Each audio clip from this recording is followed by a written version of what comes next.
founders, of course, Steve Jobs. So you're probably wondering where I'm going with this. What do these people have in common? Nothing?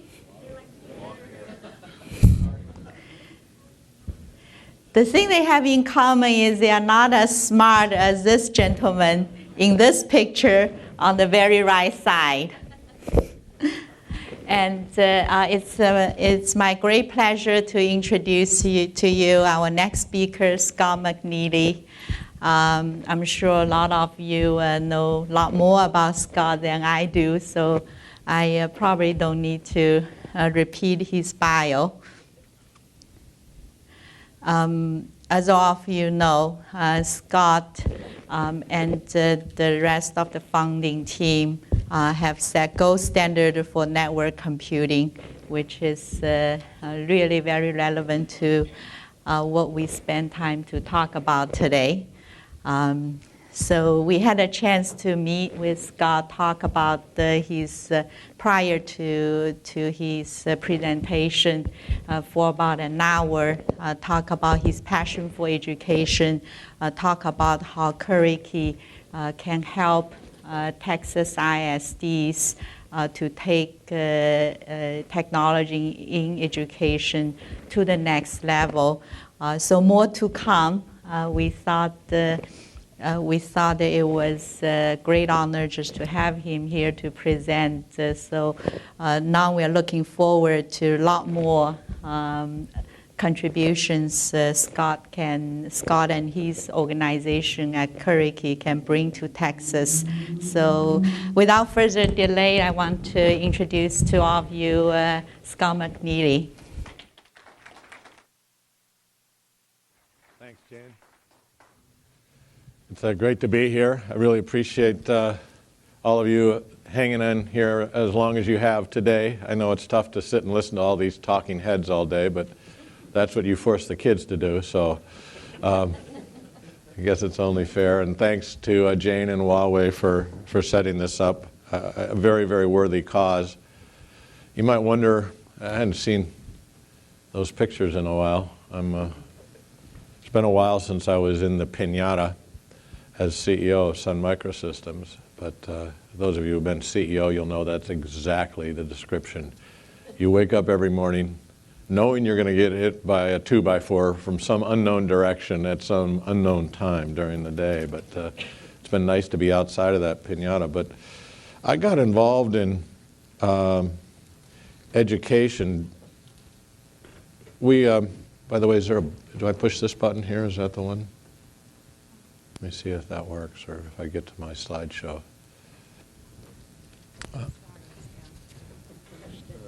The green button, okay, great. So Sun actually sold as a strategy to education because we wanted everybody to use our equipment in computer science classes and then go out and buy it and it actually was a very, very productive strategy for us. So we were always involved in education, but not in the K through 12 space. It wasn't until I married this young lady over here in the corner and we had 4 boys that I got sort of focused on K through 12. And it was about that time that I thought, what we're doing at Sun with open source, and I'm going to sound a little bit like Al Gore, remember he invented the internet. Sun Microsystems sort of invented open source. And in fact, before Bill Joy did Berkeley Unix, there really wasn't any big open source project, technology project out in the computer industry.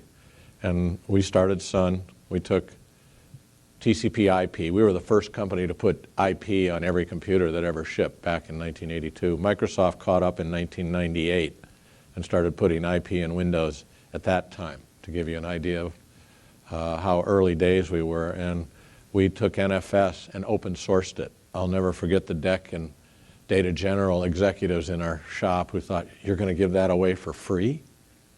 And Bill Joyce said to him, what good is a telephone that doesn't connect to another telephone?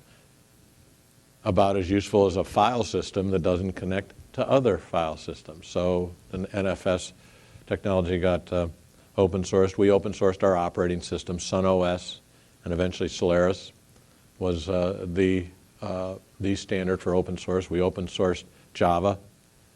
We open sourced OpenOffice and Star Office. So we basically were a top 40 R&D spender in the world. All technologies, all industries, all pharmaceuticals, aerospace, all the rest of it. You name any industry, we were top 40 in the world, and we were open sourcing 60-70% of our R&D budget.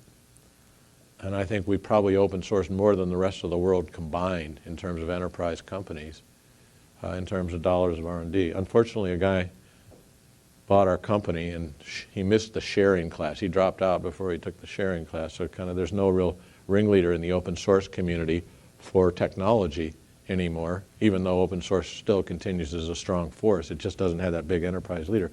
But I was sitting around with Kim Jones, who ran our worldwide education business, and we were talking about my kids, and I had a third grader who was buying $130 math textbooks, and nothing's changed since Newton got hit on the head with an apple. And 10 plus 10 was, is, and will be 20 for a long period of time. And so why do we every 4 years gratuitously revise this so that we have to go buy a new and a different backbreaker? I mean, my boys take rolling suitcases and backpacks to school every day. How wrong is that? And so Kim and I were saying we're open sourcing spreadsheets, word processors, operating systems. We even open sourced the Spark microprocessor. Yet nobody's open sourced math textbooks or science projects or K through 12 curriculum. I did a little research. We spend in the US alone $8 to $15 billion a year, annually, once a year, every year, on curriculum. Are you kidding me? Is there that much new knowledge in the world that we need to spend $15 billion on curriculum to go give it to the next set of students? No, the answer is this is a racket. It's a bloody racket. It just doesn't make any sense. So we said, why don't we start open source? So we started a thing called the Global Education Learning Community inside of Sun, GELC.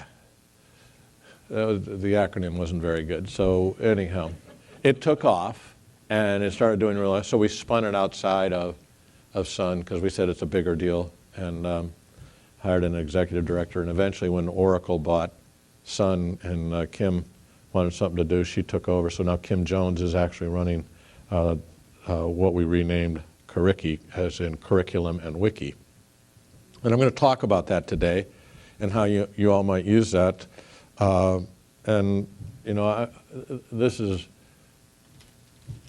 blueprint for the ISD cloud. I don't think that's my slides. No, but that's kind of cool. It's not my slideshow, but I don't really need it. If you can find it, that would be great. Oh, you didn't? Oh, here they are. See, this is a little kid.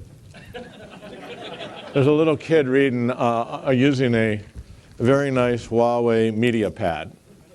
So, sorry, Jane, we had a really good picture of a little kid doing. You'll have to trust me, that's a Huawei pad. But the point there being is that we have a new generation of digital natives. Most of us in this room were not digital natives, and we didn't go to school with these.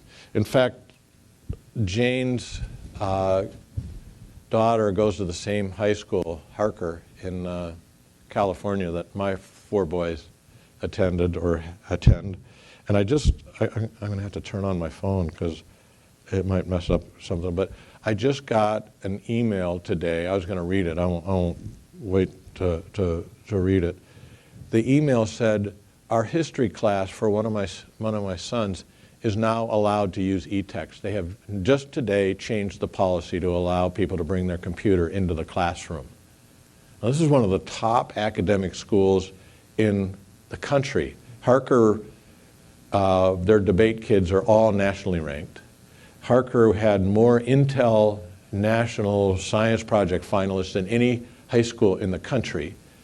I spoke at their technology conference. I couldn't even understand the titles of all of the science projects, and I was supposed to speak at them. I mean, it's a stunning school, and they just now allowed computers in the classroom. This is where we are in the world today. The next slide was going to say 65% of today's grade school kids will end up at jobs that haven't been invented yet. And that's probably a true statement. My son just went to college and he said, "Dad, what should I study?"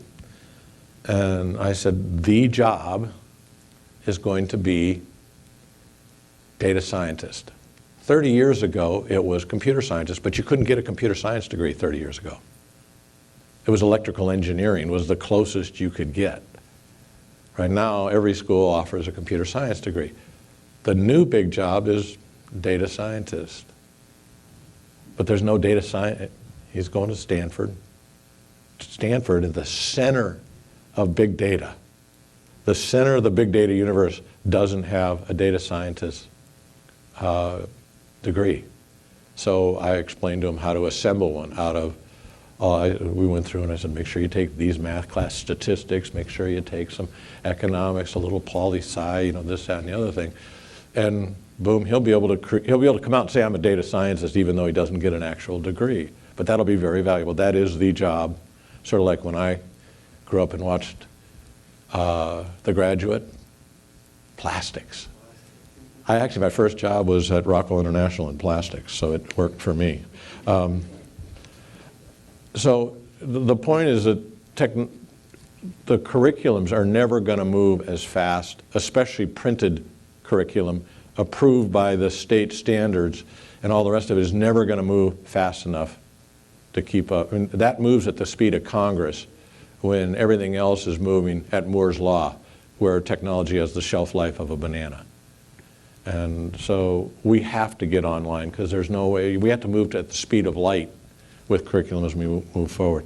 Now, the next slide here you can't see, but these are the scores over time since the DOE, the Department of Education, got started. And this line that goes way up to the right is spending, driven by the DOE's ability to get our national budget to throw money in. So the point of that slide is spending has gone absolutely through the roof. I mean, it's unbelievable. And scores are down slightly. Somehow I don't see the ROI there. There is something wrong.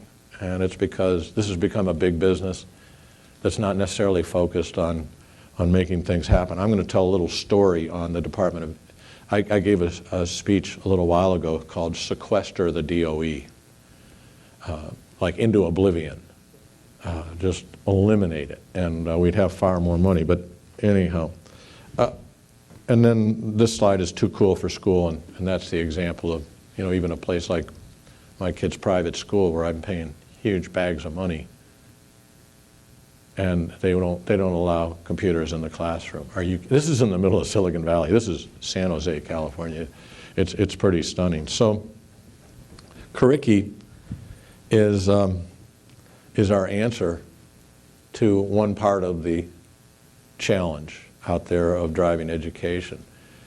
And I didn't want to address teachers' unions. I didn't want to address facilities. I didn't want to address the family structure and all of those other, those are all intractable in my view. But I thought, you know what, I do know something about open source and building communities and getting people to go after this. So we built this website, and it's a pretty interesting website. It's global. We're in over 100 countries. All of it is free. It's a .org. We had an interesting meeting just before about whether it should be a .com or a .org. If this was a .com, it'd be very, very successful. I could have made a lot of money, but then it wouldn't be free, because you can't support shareholders with free. So we've kept it as a .org. It's made it grow a little slower than I would have liked, but we're approaching 10 million unique visitors. We get 2 million visitors a year. We have 52,000 learning assets on the website for free. We have, I can't tell you everything. We've got some new stuff that's going to create an avalanche of more. We have a very large organization that's going to adopt this for all of its folks, and it's going to create another big, huge bump in momentum for this thing. But it is an amazing resource for teachers. They're the number one. It's supplemental materials today because, as I describe it, it's 52,000 Lego blocks in a big bucket, different colors, shapes, sizes, and teachers are using this every day. Students, homeschoolers, parents are all using it to go get supplemental materials. Now, there's textbooks in there and there's full curriculums and all the rest of it, but mostly, I'll give you an example. We redid the site overnight when the tsunami hit, and we searched on everything around earthquakes and tsunamis and natural disasters and put them all on the front page. So the next morning the teachers all came in and all the kids are all shook up. They've seen all the pictures and they want to know why, how, is it going to happen to me, all the rest of it. And the teachers all want to change the curriculum that day and walk the kids through it. You go to Curriki, there it is. It's all there. You don't even have to search for it. They can just click and choose and away you go. So it's a wonderful resource for teachers that way. My son, his chemistry teacher couldn't explain orbitals to him. This was a couple years ago. And he said, Dad, the teacher for 3 classes has been trying to explain orbitals. Nobody gets it. I've called everybody in class. Nobody gets it. The teacher can't. The teacher is just not, he's a good teacher. He's incapable of explaining this concept. He was being generous. I said, search on orbitals on Curriki. 10 minutes later, he came running out. I got it, Dad. I figured it out. It's all. I've already taught 2 of the guys. I've called 2 of my buddies. They now get it, and everybody, we can move on as a class. I said, what'd you do? He says, well, I searched on orbitals, and I found a Sal Khan video. I watched it in 5 minutes, and boom, it was over. Done. He had figured it out. Now, that is the power of this kind of a resource out there. Sal Khan, you say, well, why does he have his stuff on your site? Well, YouTube is blocked in a lot of schools. We're curated, moderated, and clean for kids. So that is the power and the value of a moderated site. So it is a wiki, but not a Wild Wild West wiki.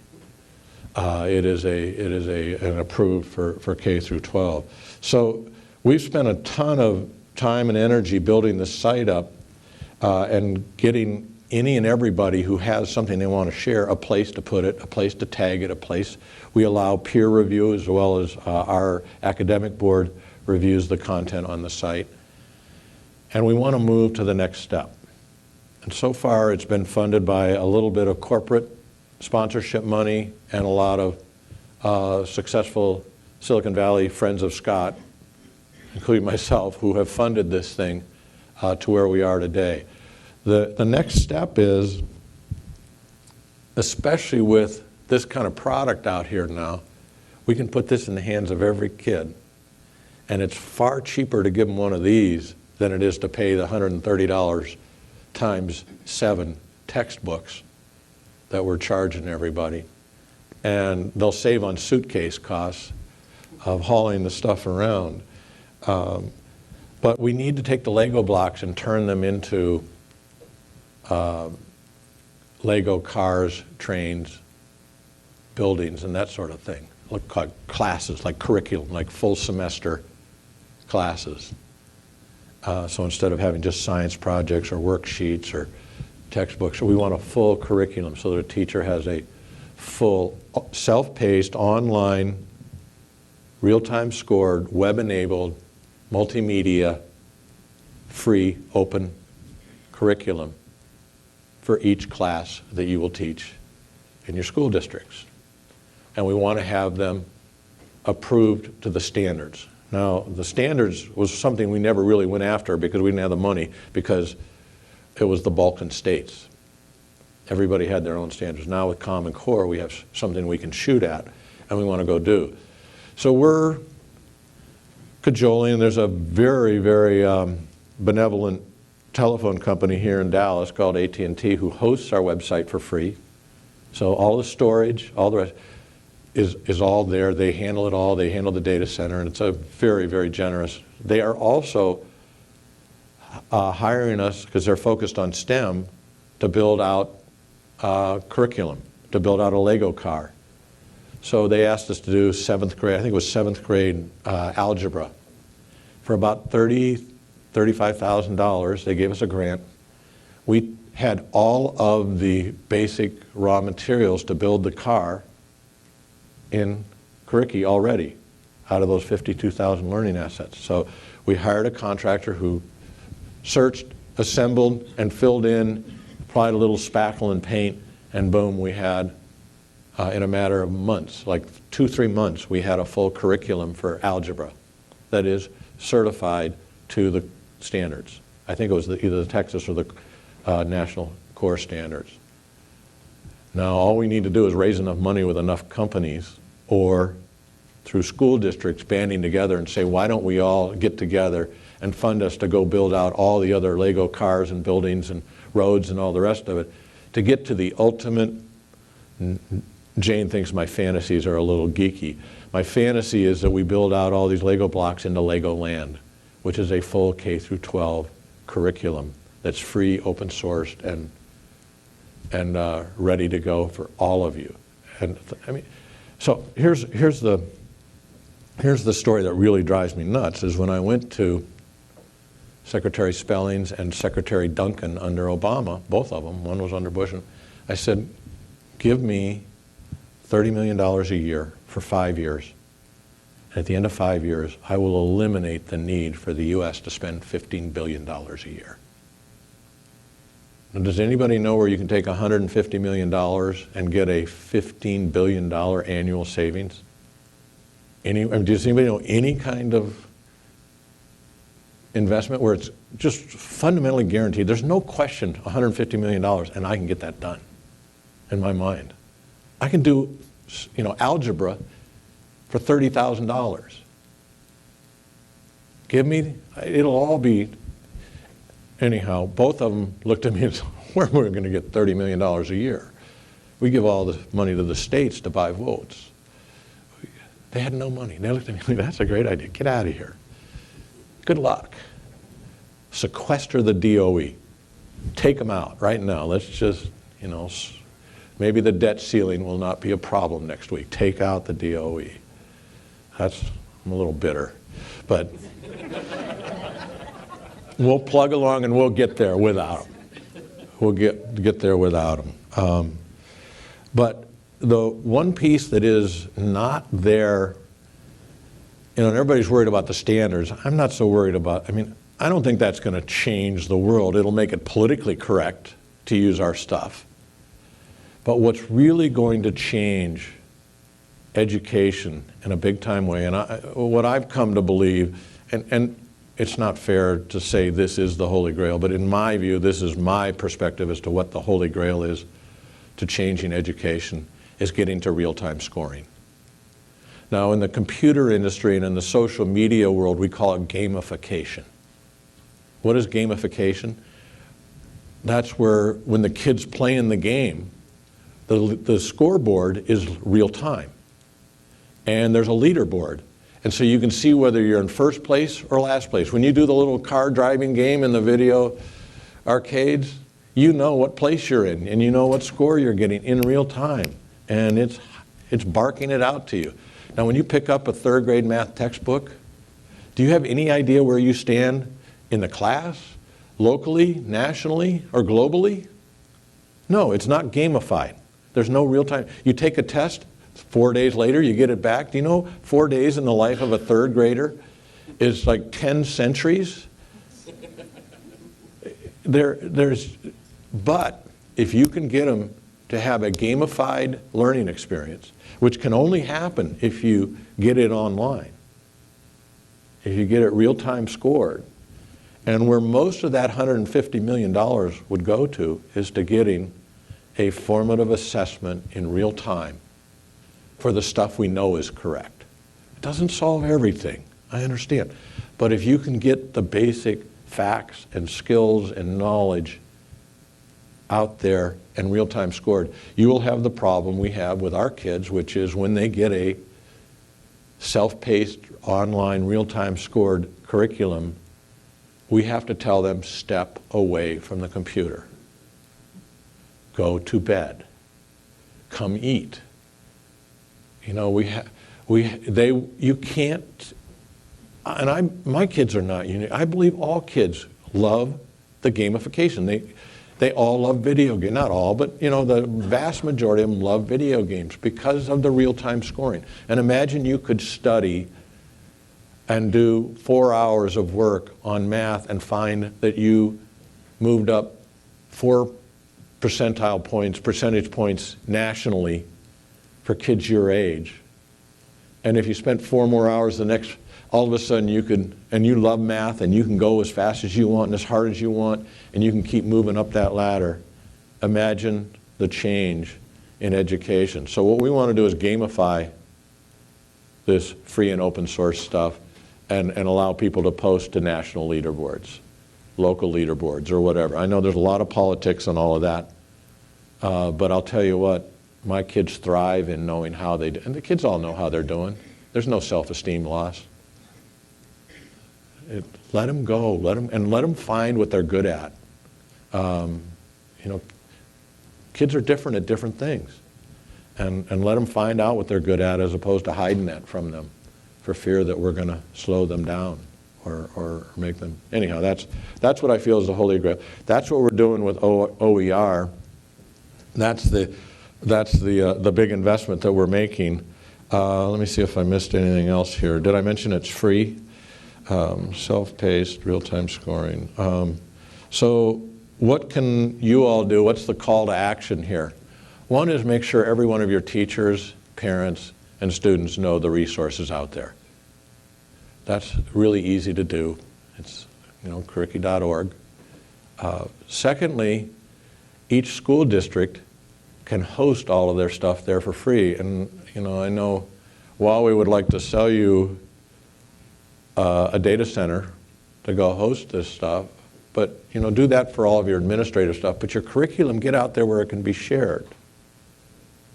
And we're hosting it on AT&T today for free, so you get the storage, so you can host all of your. And we can create for each school district a virtual Curricu container inside of the Curricu website for just your stuff.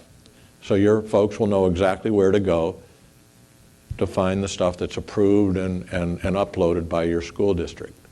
So that's very easy to do, and you can have your own little place and space, and you can have your own groups in a social media context. You can tag all of your stuff however you want, so you can search on it by tagging, all the rest of it. And it can all be peer reviewed and all the rest of it from whatever perspective you want. Thirdly, I'd like to see you all gang up and get together and tax each of your curriculum budget by a little bit, and in priority order, let's go pick off all of the next Lego cars that we want to go build, and we'll get them done, and then it's available to all of you. And I think if you use your shared buying power, we can tax a very small percentage of your curriculum budget and give you some stuff that's free. And next year you'll have even more, and we can just get the ball rolling here to turn Legoland, turn the Lego bucket into Legoland. So that would be a third call to action. I think that's most of what I'd like to see happen. I'd certainly love it too if you'd encourage all of your teachers and content creators and all the rest of it to donate as much content as you can to the site, because I'm doing that around the world, and all of the stuff that has been donated is available for you to give to free, and it's for the kids. I mean, if there's ever been something that's a worthy cause to donate, if you have a worksheet or a science project or some other supplemental material, get it tagged, get it reviewed, and make it available to everybody, because I think it's a very, very good cause. So that's sort of my prepared remarks. I hope you enjoyed my slides, but we'll work on that one next time. I wanted to kind of turn it around and turn it into a conversation and a dialogue and a Q&A session if anybody has any thoughts or ideas, concerns, complaints, whatever. Questions. I'd love to hear from you. Anybody got something? Yes, please. Just recently, we had a curriculum here in Texas that had just about everything in it, and there were some political issues with it. But since then, it's been posted online in a number of places, and it's available. You can take that, load that in there, and that's pretty much kindergarten through 12. Really? Can you send me the URL? Yeah. All right. So just scott.mcnealy@curricky.org. Happy to do that. So you're not, but it doesn't meet the standards here, huh? It was designed for the standards here, but they found like 5 or 6 lessons in it that were politically incorrect, and it became a big thing in the last election. They meaning the previous textbook suppliers found something, or the previous, yeah, I understand. You know what, this is unstoppable. This is whack-a-mole, and I don't care how political the organization is, and I don't care how powerful they are. You know what? If it's good and free, it's going to win. And let's all go drive this. It's not like all this stuff is free it's free. Did I mention that? There's no licensing issues. You don't have to count how many students are using it. And you can go in and modify it. You can change it and you can enhance it. And you can add your own Q&A at the end of it and, do your own. Ultimately what I want to do is come up with an architecture where you can add your own formative assessment components to it and leave it behind for other people so that, you can leave your own word problems or, after you read the book, questions that you ask and that sort of thing, science projects, all that other stuff, so that teachers can, there's a reason. We're not eliminating teachers. We are unleashing teachers with this strategy. My biggest complaint of my K through 12 education was having to sit through class and listen to the teacher explain it to the slowest common denominator over and over and over again.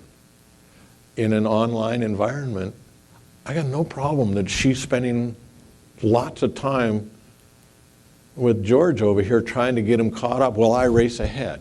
And then when, just every now and then I want to raise my hand and say, will you come over and help me because I'm stuck right here, and then boom, away I go. The teacher will be running around from notebook to notebook helping whoever's stuck at that moment, and then nobody's held back. The whole thing's going to race forward. And you know what's going to happen? The kid who gets stuck is going to lean over to his buddy and say, I'm stuck here. And the kid will say, here's how you do it. Oh, I get it. And you know what? Kids explain stuff to kids better than teachers can. Because if the kid gets it, he knows how to explain it to a kid. The beauty of my 4 boys is my youngest is always going to his older brothers for tutoring help. And they get it and they explain it. And they explain it in a way that allows them to do well on a test. So that's also good. So, yes? You were talking about gamification on schooling. Do you have that on curriculum? No, that's where I would spend $150 million on curriculum. Most of it would go there in gamifying. In other words, formative assessment, just the simple, basic right and wrong questions where you can put a scoreboard in. Like what is the meaning of life? That's kind of hard question to score the answer on. But what is 10 plus 10? When was the Battle of Gettysburg? There are things that have right and wrong answers, and those things we should, even something like sentence structure and grammar can be gamified because there are right and wrong answers. And wouldn't it be great if we got everybody speaking English again and writing English again and not using the word like every third word? So that wouldn't be hard to do, but it does need money, and right now we're not funded to go get that done. But to me, if we can get that done, and right now we have very complex, overreaching assessment tools out there. They're hairball, they're proprietary. You got to write your curriculum to that assessment tool, and then they hide all the data and all the rest of it. And if we just had very simple formative assessment and then took all that data, we could go build out the normative assessment and all of the analytics and all the rest of it. But we need a structure where all the content has a basic, and something where a teacher could create a question with X answers and the right and wrong ones assigned into a common, simple little architecture. I know how to do that. I just need a little bit of money to go do that, and then offer the tool on Curriki so that every teacher can add to that. We've heard a lot about Khan Academy, and of course, as you know, it was funded by Gates, and now they're beginning to actually deploy it into schools. Is this a similar approach? So Khan Academy is not a curriculum. It is, they're little vignettes. They're little learning assets. So out of our 52,000, I think 700 of them are Khan vignettes. I don't know how many he has, but that's just part of our Lego block. But when we build out we would use those little components as Lego blocks in building the Lego car. And so it's, and that's wonderful. You need 2x4s to build Legoland, right? So Khan is building some very wonderful little 2x4s, and the orbital video that my son watched was a Khan video, and that's part of the repository that we have. But it ought to be built in so that it comes up automatically during the progression through the curriculum that a student would go through. Yes. Scott, first of all, let me say something on a personal note. I was the child that carried the books in the front, the weight in the front, so now I have curvature in the back. My grandkids obviously carry their backpacks on their back, so I'm not real sure how they're going to look. They're all like this because they yes. got a counterbalance. Literally, we were watching a kid walk in like this because they're counterbalancing this backpack. From a professional standpoint, I worked 38 years at AT&T, 20 of which were in learning and development. I want to thank you and applaud you for going after what I believe is the center of this, and it is content. And it needs to be, I guess I would say from a marketing sense, it needs to be a win-win for everyone. For these teachers that are instructing this content, the way they deliver this content, they just need to be empowered. They need to be shown how to do this so that they're successful. This isn't just about the kids. This is about both ends of this, the send and the receive, and that partnership. So I applaud you for that. Obviously, you're passionate. Many people here passionate. Well, I'll give you my personal story. Back in 1973 or 4, I took my first computer-based training class. It was CBT back then, and it was at Harvard. It was statistics. I started it Monday morning. I was done Tuesday night. I didn't eat, I didn't sleep, I didn't shower, and I bugged my professor the whole way through the class. And in less than 48 hours, I was done. I got an A- on it. And if Harvard had been online, self-paced, real-time scored, I'd have graduated in about 8 weeks. No lie. I might have ended up in the hospital, but I was so, excited to plow through all this stuff. And if I had been able to get it done in, say, 1 year, and then I wouldn't be here, because Gates and Ballmer and Ellison and Jobs and all these guys dropped out. I finished, got my MBA, finished that, and they all got way ahead of me, and then Ellison bought my company. So, and he won the America's Cup yesterday. I mean, talk about, why, I lost time. And by the way, the folks that could go through this quickly are the ones who are going to be really, really productive. They're going to do the cold fusion. They're going to solve the common cold. They're going to, really create the big breakthroughs. And we really want to get them out of school sooner rather than later, quite honestly, because the human mind is very, very creative in their late teens and early 20s, probably more creative than at any time we aren't as wise, but we are darn creative at that level. And I think that's a genetic remnant, a Darwinian remnant of, lifespans were not much more than 25 years back in the old days. And so to not unleash that and to rather have that unleashed at a frat party or a tailgate versus really out there getting stuff done is sometimes, I think, at a great human cost.